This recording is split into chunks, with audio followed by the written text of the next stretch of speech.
اعوذ باللہ من الشیطان الرجیم بسم اللہ الرحمن الرحیم۔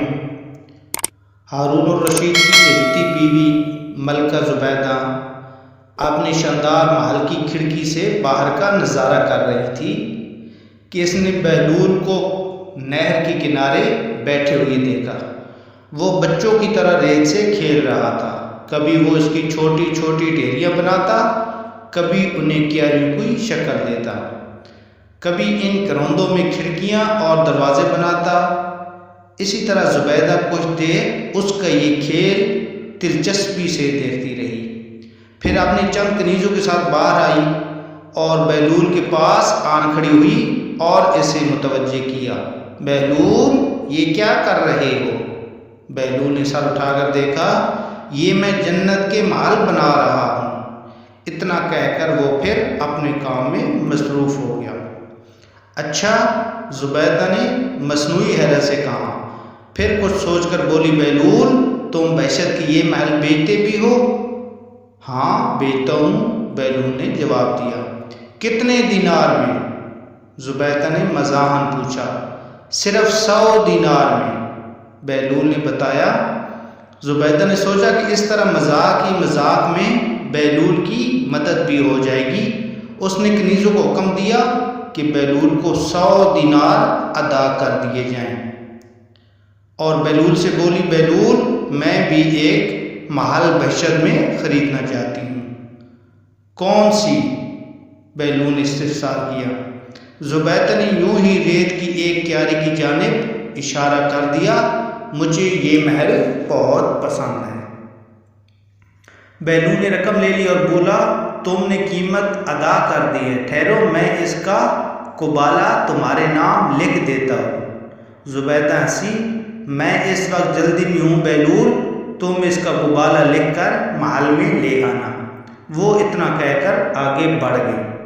بہلول بھی اپنی مٹی کی ڈھیریاں ڈھا کر اٹھ کھڑا ہوا اور وہ سب دینار اپنی جھولی میں ڈال کر ضرورت مندوں اور ناداروں کی تلاش میں نکل گیا۔ زبیدہ سب کچھ بھول کر اپنے معمولات میں مصروف ہو گئی۔ رات اپنے بستر پر گئی تو آنکھ لگ گئی۔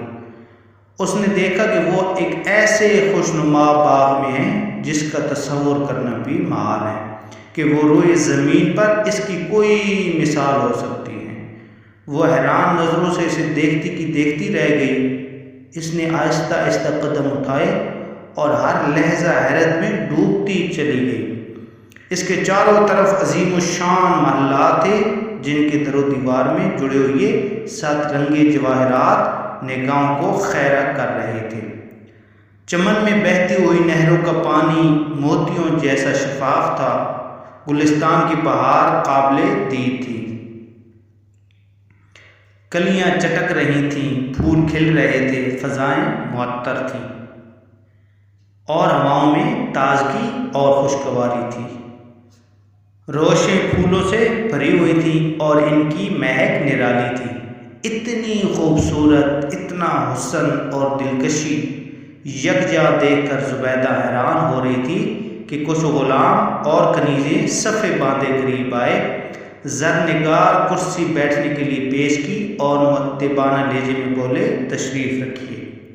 زبیدہ تصویر حیرت بنی اس زرعی کرسی پر بیٹھ گئی۔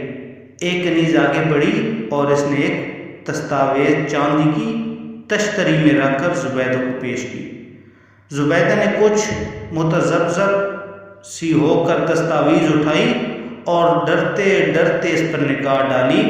اس میں سونے کے حرفوں سے لکھا تھا، یہ قبالہ ہے اس بہشت کا جو بہلول نے زبیدہ کے ہاتھ فروخت کی ہے۔ اس کے ساتھ ہی اس کی آنکھ کھل گئی۔ وہ بہت دیر تک خواب کے سیر میں کھوئی رہی۔ اس کی آنکھوں میں وہ تمام فردوسی مناظر رقص کرنے لگے۔ اس نے سوچا، غور کیا اور اسے یقین ہو گیا کہ اس نے جو کچھ دیکھا ہے وہ خواب کی صورت میں ایک بشارت ہے۔ بہلول کا وعدہ سچ تھا، کیونکہ اس نے بہشت کا قبالہ لکھ کر دینے کا وعدہ کیا تھا، اور جیسے نظارے اس نے خواب میں دیکھے تھے وہ روئے زمین پر کہیں نہیں تھے۔ اس کا رواں رواں مسرت و شادمانی سے ناچ اٹھا اس نے بے خودی میں ہارون کو جگایا اور پھولے ہوئے سانسوں کے درمیان بولی، ذل الہی، آج میں نے 100 دینار میں بہلول سے ایک بہشت خریدی تھی۔ میرا خیال تھا کہ وہ ایک مذاق ہے، دیوانے کی بڑھ ہے، مگر وہ ابھی مجھے خواب میں دکھلا دی گئی ہے۔ اس کا قبالہ میرے نام ہے، میں نے ابھی اسے اپنی آنکھوں سے دیکھا ہے۔ تمہارا دماغ تو درست ہے احمد کہ تمہیں بھی اس دیوانے نے پاگل بنا دیا ہے۔ ہارون نے اپنی نیند خراب ہونے پر خفگی کا اظہار کیا۔ نہیں، میں سچ کہہ رہی ہوں، میں نے خواب میں جو کچھ دیکھا ہے اس کا دیدار کسی انسانی آنکھ نے نہیں کیا ہوگا۔ وہ بہشت میرے نام ہے، خدا کی قسم میں نے اس کی تصاویر دیکھی ہے۔ زبیدہ نے جوش سے بتایا۔ اوہو، یہ وقت ایسے الٹے سیدھے خواب سنانے کا ہے، خاموش ہو جاؤ اور میری نیند خراب نہ کرو۔ ہارون نے غصے سے کہا اور کروٹ بدل لی۔ لیکن زبیدہ کی آنکھوں سے نیند غائب تھی۔ وہ تمام رات اس نے اسی تصور میں گزار دی۔ صبح اٹھتے ہی وہ پھر ہارون کے گرد ہو گئی اور اسے قسمیں کھا کر اپنا خواب سنایا اور اسے یقین دلایا کہ اس کا خواب سچا ہے اور بہلول سے خریدی ہوئی جنت حقیقت ہے۔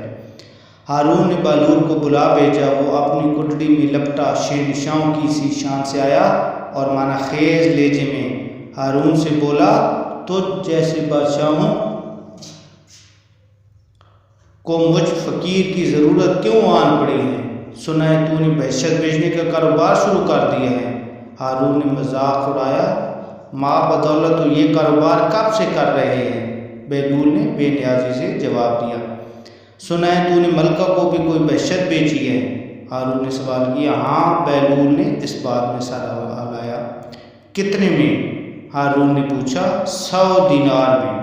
وہ بولا، بہت خوب، میں بھی تجھے 100 دینار سے کچھ زیادہ ہی دے دوں گا، ایک بہشت میرے ہاتھ بھی فروخت کر دے۔ ہارون نے کہا۔ بہلول نے کہہ کر لگایا، ہارون، تیری ملکہ نے تو ان دیکھے یہ سودا کیا تھا، تو نے تو اس سے سب کچھ سن لیا ہے، اب اس کی